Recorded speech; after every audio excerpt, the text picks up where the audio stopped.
नमस्कार, मैं हूं प्रज्ञा। बिहारी न्यूज में आपका स्वागत है। आज है 29 जून, दिन गुरुवार। आगे राजनीति से जुड़ी दिन भर की खबरों को विस्तार से जानने से पहले एक नजर सुर्खियों पर। बिहार सरकार के इस फैसले का महागठबंधन में चल रहा विरोध।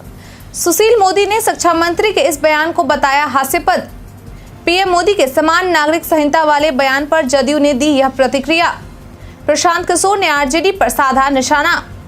राहुल गांधी ने इस वजह से कांग्रेस नेताओं को दी यह चेतावनी। अब चलिए बढ़ते हैं देश और प्रदेश के राजनीतिक खबरों की ओर विस्तार से। बिहार सरकार के इस फैसले का महागठबंधन में चल रहा विरोध। अभी हाल में ही बिहार सरकार ने राज्य में शिक्षक बहाली में शामिल होने के लिए राज्य का स्थायी निवासी होने की अनिवार्यता को खत्म कर दिया है। इसे लेकर राज्य में काफी विरोध चल रहे। अब इसी बीच महागठबंधन के बीच भी कड़वाहट देखने को मिली। दरअसल भाकपा माले राज्य सचिव कुणाल ने शिक्षक नियुक्ति के इस प्रक्रिया का विरोध करते हुए कहा कि इससे बिहार के छात्रों का हक मारा जाएगा, इसलिए सरकार इस पर पुनर्विचार करे। वहीं आरएलजेडी के प्रमुख उपेंद्र कुशवाहा द्वारा भी इसे लेकर आपत्ति जताई गई थी। उन्होंने कहा था कि राज्य में नियोजित शिक्षक और लाखों लोग योग्य शिक्षक अभ्यर्थी वर्षों से सरकार की लचर नियमावली और बहाली प्रक्रिया के कारण बेरोजगार बैठे हैं। जदयू प्रवक्ता ने भाजपा पर धर्म की राजनीति करने के लगाए आरोप। मुस्लिम समुदाय के पर्व बकरीद को लेकर नीतीश सरकार ने कर्मचारियों को जून महीने का वेतन समय से पहले ही देने का निर्णय लिया था।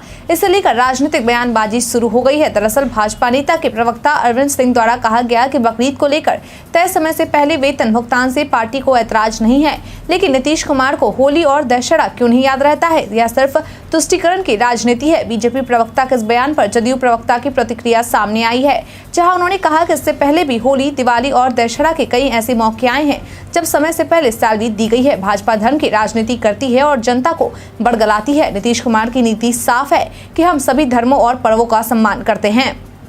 सुशील मोदी ने शिक्षा मंत्री के इस बयान को बताया हास्यास्पद। बीजेपी नेता सुशील कुमार मोदी ने नीतीश सरकार को आड़े हाथों लेते हुए यह आरोप लगाया है कि शिक्षा मंत्री का यह बयान हास्यास्पद है कि अंग्रेजी, गणित, फिजिक्स में योग्य शिक्षक नहीं मिलने के कारण बिहार के बाहर के अभ्यर्थियों को बुलाया जा रहा है।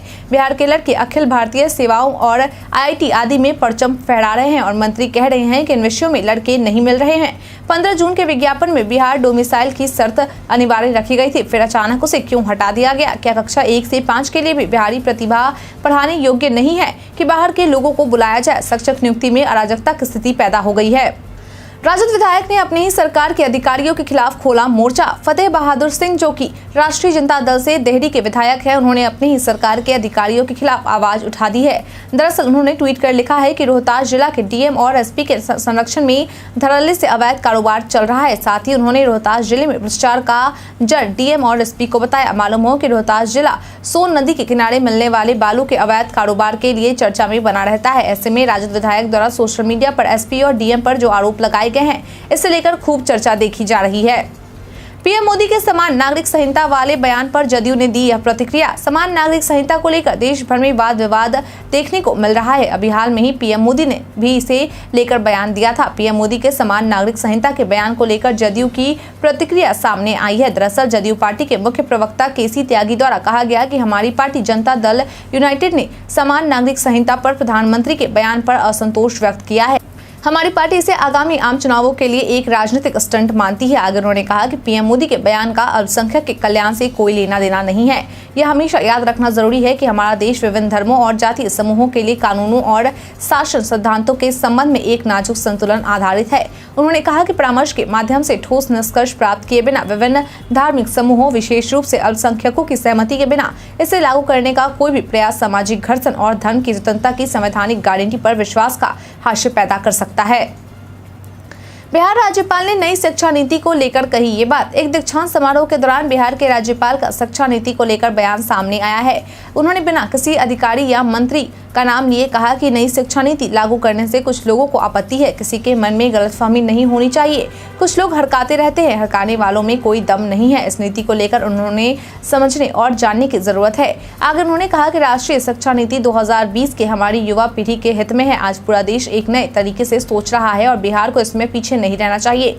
उन्होंने सेमेस्टर सिस्टम एवं चॉइस बेस्ड क्रेडिट सिस्टम की बात करते हुए कहा कि उस पर आधारित 4 वर्षीय स्नातक कोर्स बिहार के छात्रों के हित में है। पूर्व भाजपा विधायक समेत 85 आरोपियों के विरुद्ध रामनवमी हिंसा को लेकर दाखिल हुआ आरोप पत्र। अभी हाल में ही बिहार में रामनवमी के अवसर पर हिंसा और दंगा देखने को मिला था। इसे लेकर अब पूर्व भाजपा विधायक जवाहर प्रसाद समेत 85 आरोपियों के खिलाफ नगर थाना द्वारा आरोप पत्र दाखिल किया गया है। मालूम हो कि रामनवमी में दो समुदायों के बीच धार्मिक उन्माद, पत्थरबाजी और आगजनी की घटना देखने को मिली थी। इस घटना में दर्जनों लोग गंभीर रूप से घायल हुए थे।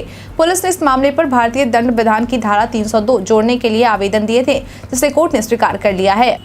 उपेंद्र कुशवाहा ने नीतीश सरकार पर उठाए सवाल। कभी नीतीश कुमार के करीबी कहलाने वाले उपेंद्र कुशवाहा ने नीतीश कुमार को जमकर आड़े हाथों लिया है। उन्होंने कहा कि सुशासन सरकार की यही उपलब्धि है कि 18 सालों में अपने राज्य में स्कूल में पढ़ाने लायक पर्याप्त शिक्षक भी नहीं बना पाए। उन्होंने ट्वीट करते हुए कहा कि याद कीजिए कि पहली बार सरकार में आने के बाद नीतीश कुमार ने शिक्षक भर्ती हेतु SC वर्ग के अभ्यर्थियों की सभी पंचायतों में उपलब्धता नहीं होने के कारण पंचायत से बाहर प्रखंड भर के अभ्यर्थियों के आवेदक होने का अवसर देने का निर्णय लिया था।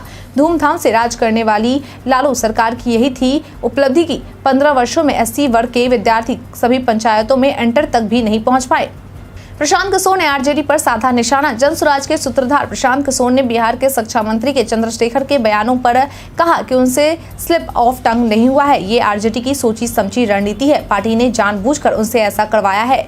आप बिहार के शिक्षा मंत्री हैं, आपको ये बताना चाहिए कि आप बिहार के शिक्षा व्यवस्था को कैसे सुधार रहे हैं। चंद्रशेखर को ये बताना चाहिए कि जो सत्र 3 साल में खत्म होने चाहिए उसे पूरा होने में 5 साल या उससे भी अधिक समय क्यों लग रहा है, ताकि लोगों का समय बर्बाद न हो। शिक्षा मंत्री तो खुद पढ़े लिखे आदमी है, उन्हें मौजूदा समस्याओं पर ध्यान देना चाहिए। चंद्रशेखर जो कह रहे हैं ये उनका एजेंडा नहीं है। वो जिस दल में है वो इसी तरह की राजनीति करता है। आरजेडी का काम क्या है? समाज में धार्मिक उन्माद फैलाना, जातियों में झगड़ा लगाना, किसी से कुछ कड़वी बात कहलवाना ताकि समाज का कोई वर्ग रिएक्ट करे और समाज आपस में उलझ जाए, ताकि अपने बच्चों की पढ़ाई, अपने बच्चों का भोजन, अपने बच्चों का विकास सब छोड़कर इन्हीं सब मुद्दों पर वोट दे। शिक्षा मंत्री चंद्रशेखर से स्लिप ऑफ टंग नहीं हुआ है। यह आरजेडी की सोची समझी रणनीति के तहत कहा होगा। आरजेडी ने कहा होगा कि कहिए, तभी जाकर उन्होंने कहा है। उनकी पार्टी आरजेडी के लीडर 4 चौपाई ही पढ़कर सुना दे तो भी हम लोग मान जाएंगे। मैं हाथ जोड़कर आग्रह करता हूं कि इन बातों को उछालिए नहीं, क्योंकि इससे किसी का भला नहीं होने वाला है।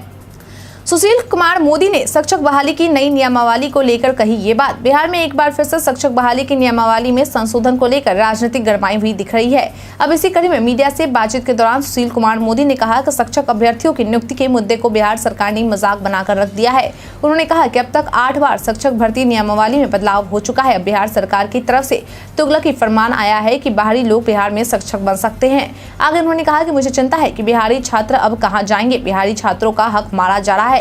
शिक्षा मंत्री चंद्रशेखर बिहार की प्रतिभा का अपमान कर रहे, यह कहकर कि बहाली में अंग्रेजी, गणित और विज्ञान के कॉम्पिटेंट अभ्यर्थी नहीं मिल पाते हैं। सीट खाली रह जाती थी, जिसके बाद सरकार ने इस तरह का निर्णय लिया है।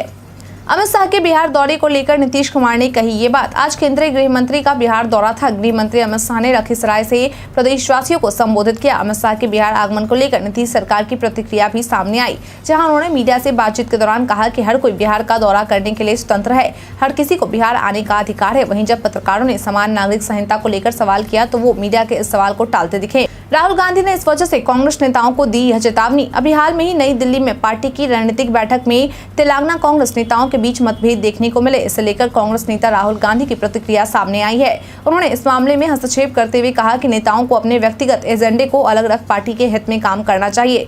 मीडिया में चल रही खबरों के मुताबिक राहुल गांधी ने नेताओं को यह तक कहा कि वे आत्मभेद या अन्य मुद्दों पर प्रदेश प्रभारी के साथ चर्चा करें या सीधे उनसे संपर्क कर सकते हैं। साथ ही उन्होंने यह भी कहा कि किसी भी प्रकार की अनुशासनहीनता बर्दाश्त नहीं की जाएगी और नेताओं को पार्टी के आंतरिक मामलों का मीडिया के सामने खुलासा नहीं करना चाहिए।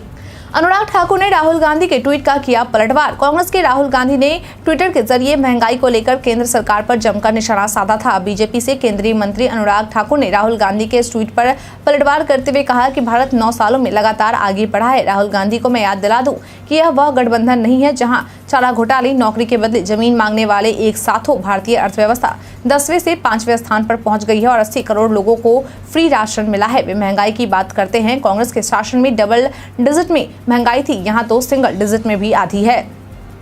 इस मामले में राहुल गांधी और अन्य कांग्रेस नेताओं को नहीं मिली राहत। KGF चैप्टर 2 के संगीत के कथित कॉपीराइट उल्लंघन मामले में राहुल गांधी और अन्य कांग्रेस नेता को राहत नहीं मिली है। दरअसल राहुल गांधी, जयराम रमेश और सुप्रिया श्रीनेत के खिलाफ कर्नाटक हाईकोर्ट ने दायर प्राथमिकी निरस्त करने से मना कर दिया है। बता दें कि इस मामले को लेकर न्यायमूर्ति एम नागप्रसन्ना ने सुनवाई की। मालूम हो कि कांग्रेस पार्टी ने भारत जोड़ो यात्रा के प्रचार वाले वीडियो में इस फिल्म के गाने का इस्तेमाल किया था, जिसे लेकर लहरी म्यूजिक के सहयोगी कंपनी MRT म्यूजिक के M नवीन कुमार ने बेंगलुरु के यशवंतपुर थाने में कॉपीराइट को लेकर शिकायत दर्ज करवाई थी।